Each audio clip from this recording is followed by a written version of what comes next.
Hello friend, welcome back to my channel বৌদি live ব্লগে। তো আমি এখন উঠছি ছাদে।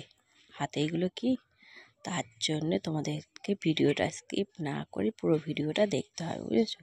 তো চলো, যেহেতু পৌষ সংক্রান্তি তাই জন্যে তৈরি হচ্ছে পিঠে পুলি, বুঝেছ? এই দেখো, ওইগুলো ছিল চাল গুঁড়ি হাতেতে।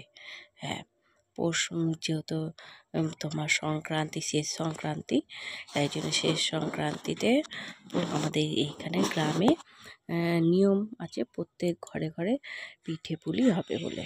তো আমি বসে পড়েছি, দেখেইছ। এই দেখো, এখানে হচ্ছে ভাজা পিঠে তৈরি হচ্ছে, বুঝেছ? শুধু ভাজা পিঠেতেই শেষ হবে না, আরও অনেক কিছু বাকি আছে। তাই জন্য আস্তে আস্তে দেখতে হবে আর কমেন্টস করে বলতে হবে যে কীরকম লাগছে। এই দেখো কি ফুলো ফুলো হচ্ছে, দেখছো? এই প্রথম আমি ভাজা পিঠে করছি। এই দেখো দেখো। তবু আমাকে আমার শ্বশুর মশাই, তারপর শাশুড়ি মা শিখিয়ে দিচ্ছে বলে কীভাবে ভাজা পিঠে করতে হয়। তো চলো, ভাজা পিঠে তো কমপ্লিট হচ্ছে, এবার বাকি আছে সরু চাকলি। এই দেখো আমার শাশুড়ি মা বসে গেছে, বুঝেছো? সরু চাকলি করতে।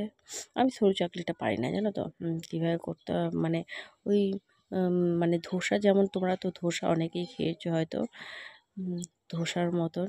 তো আমার সরু চাকলিটা করতে পারি না। হ্যাঁ, আস্তে আস্তে শিখে যাবো অবশ্যই, সে শিখে নিতেই হবে। যাই হোক, এখানে তৈরি হতে লেগেছে সরু চাকলি।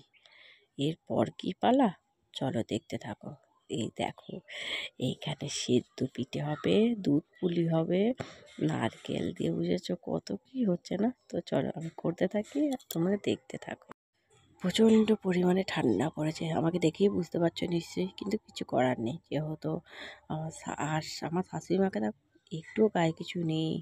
হ্যাঁ, ওনার ঠান্ডা লাগে না। যাই হোক, এইগুলো তৈরি করতে হবে, করে খাওয়া দাওয়া তো সারতে হবে। বলো কত কি হয়েছে, দেখেইছো? অবশ্যই বলবো, কমেন্টস করে জানাবে কেমন লাগলো। হ্যাঁ, আমার রান্নাঘরটা কেমন লাগলো বলো, ছাদেতে খোলা আকাশের নিচে। চলো।